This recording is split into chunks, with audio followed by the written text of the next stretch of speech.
The Vikings weren't just savage raiders in horned helmets. In fact, that image may be one of the most successful myths in history because the real Vikings were explorers, traders, master shipbuilders, and they reached places most of medieval Europe didn't even know existed. If we only see them as brutal warriors, we completely miss how they reshaped Europe, built global trade routes, and laid the groundwork for modern nations. So where did the violent stereotype come from? What was Viking life actually like day to day? And how did a culture with no centralized empire leave such a massive mark on history? The Vikings we remember are very different from the Vikings who actually lived. One part of Viking life that rarely appears in movies or popular history is poetry.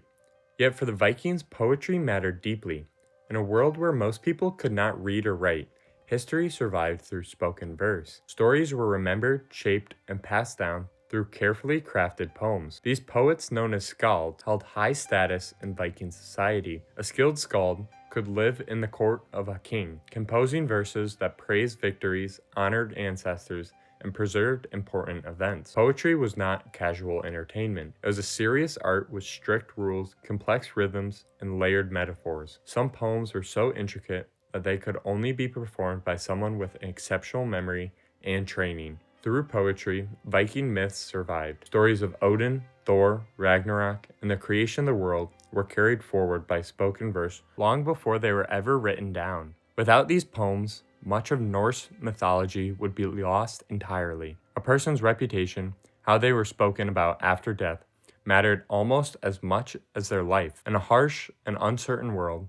poetry was one way to be remembered. That matters because it tells us something essential about Viking culture. The same society that produced feared warriors also valued intelligence, memory, and storytelling. To understand how both could exist at once, we need to look at where Vikings came from. Before the Viking Age began, Scandinavia was a difficult place to survive. Much of the land was rocky and cold, with short growing seasons and long, harsh winters. Most people lived in small farming communities made up of extended families, scattered along coastlines, valleys, and fjords. Life revolved around farming, fishing, and livestock. Cattle, sheep, and goats were vital. Losing animals during the winter could mean starvation. Because resources were limited, land ownership mattered deeply, and disputes over land or honor could last generations. There were no strong central kingdoms at this time. Power was local, headed by chieftains who earned loyalty through wealth, protection, and reputation. Loyalty was personal, not national. If a leader failed, people could leave. This environment shaped Viking values. Strength mattered, but cooperation mattered just as much. Reputation mattered because trust was essential in small communities. These early conditions formed the foundation for a culture that valued independence, loyalty, and honor, traits that would later define Viking expansion. The Viking Age did not begin because Scandinavians suddenly became more aggressive. It began because they gained a new ability, mobility. The Viking longship was a technological breakthrough. Built with overlapping wooden planks, it was strong yet flexible, capable of surviving open seas while remaining light enough to travel shallow rivers. It could land directly on beaches and be carried overland when needed. These ships changed everything. They allowed Vikings to move faster and farther than almost anyone else in Europe. A single ship could carry warriors, merchants, families, livestock, and supplies. Longships were tools of war, but also of trade, migration, and exploration. Navigation relied on experience rather than maps. Vikings used the sun, stars, coastline, and memory to guide them. This deep understanding of the sea turned geography into opportunity. Once the longship existed, expansion was inevitable. By the late 700s, Viking ships began appearing on foreign shores. At first, these encounters were small and scattered. Then, in 793, the Viking Age announced itself to the world. That year, Viking raiders attacked the monastery at Lindisfarne, off the coast of northern England. The monastery was wealthy, isolated, and undefended. Monks were killed or enslaved, treasures were taken, and the attackers disappeared as quickly as they arrived. To Christian Europe, the attack was shocking. Monasteries were sacred spaces believed to be under God's protection. Their destruction felt like a sign that the world was breaking apart. Chroniclers described the Vikings as demons or instruments of divine punishment. For the Vikings, Lindisfarne was not symbolic, it was practical.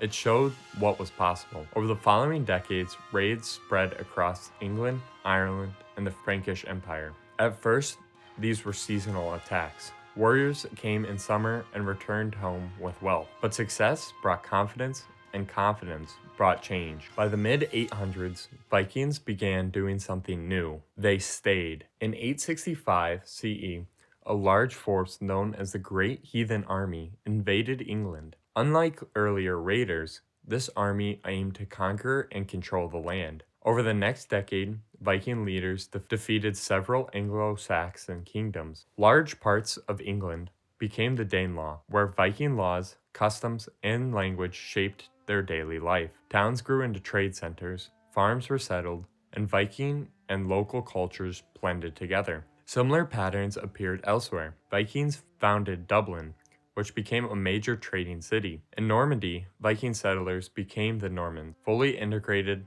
into European politics within generations. This shift matters because it shows that Vikings were not just destroyers. They adapted, learned, and built lasting societies wherever they went, or settled, or stole. While Western Vikings gained fame for raids, Eastern Vikings built vast trade networks. Swedish Vikings, also called Varangians, traveled along rivers through Eastern Europe, connecting the Baltic Sea to the Byzantine Empire and the Islamic world. They traded furs, amber, weapons, and slaves for silver, silk, and luxury goods. Huge hoards of Arabic silver coins found in Scandinavia prove how extensive these connections were. Some Vikings served as mercenaries, even forming the Varangian Guard, elite protectors of the Byzantine emperors. Through trade, Vikings brought wealth and ideas back home. Scandinavia was no longer isolated. It became a part of global medieval economy. Viking religion reflected their world. Gods like Odin, Thor, and Freyr represented wisdom, strength, fertility, and fate. Honor mattered because reputation was believed to outlive the body. By the late 900s, the Viking world was changing. Christian missionaries arrived, often backed by kings who saw conversion as a path to power. Rulers like Harald Bluetooth and Olaf Tyrfingson converted, sometimes peacefully and sometimes violently. Pagan temples fell, and churches rose. As kingdoms centralized, raiding became less profitable. European defenses improved, and trade offered safer rewards than war. While Vikings were raiding, trading, and settling across Europe, some were doing something even more extraordinary, sailing into the unknown. The western edge of the Viking world pushed farther than almost anyone in medieval Europe believed possible.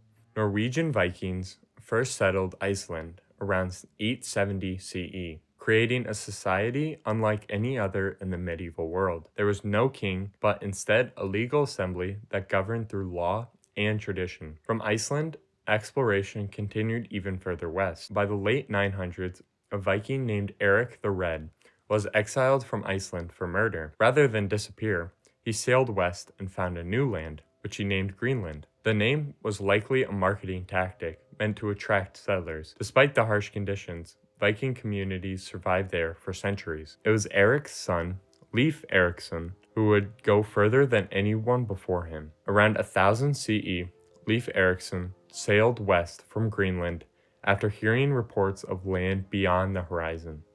What he found was a place called Vinland, likely located in modern-day Newfoundland. Archaeological evidence confirms the presence of a Viking settlement in North America.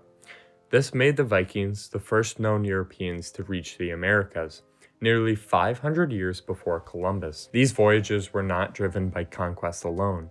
They were attempts to find new resources, farmland, and opportunities. The settlements in Vinland were short-lived, likely due to distance, limited support, and conflict with the indigenous peoples. But the achievement itself remains remarkable. Without compasses or modern navigation tools, Vikings crossed the open Atlantic using skill, experience, and deep knowledge of the sea.